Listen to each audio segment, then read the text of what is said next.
За сайн байцгаана уу та бүхэн энэ өдрийн мэндийг хүргэе.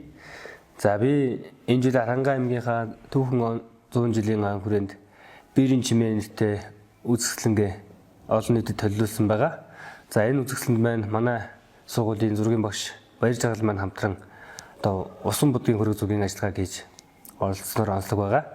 За тэгээд энэ үзэсгэлэн маань юугаараа онцлог өвөрмөц вэ гэвэл нэгдүгээрт Аранга аймгийнхаа зохиолчдын намтруу бүтээлийг сонгож хийснээрээ бас өвөрмөц. За ялангуяа биерийн бичгийнхаа одоо гоо зүйн уран тансаг байдлыг илтгэх зорилгоор одоо уран бичиг бичиж ингэж оролцсноор үзэсгэлэн маань онцлогтой байгаа. За бэлчээрийн мал аж ахуй эрхэлж байгаа нүүдэлчин монголчууд бол оюуны арвин сан баялагтай ард түмэн байдаг. За энэ утгаараа монголчууд бол үндэсний бичгийг эрт дээр үеэс одоо бусдаас уламжлан авч хөгжүүлсээр ирсэн байдаг. За тэгээд он цагийн ирэхээр зарим бичиг үсэг мартагдсан боловч хамгийн удаан хэрэглэгдэж байгаа бичиг үсэг бол яахын аргагүй монгол бичиг юм аа.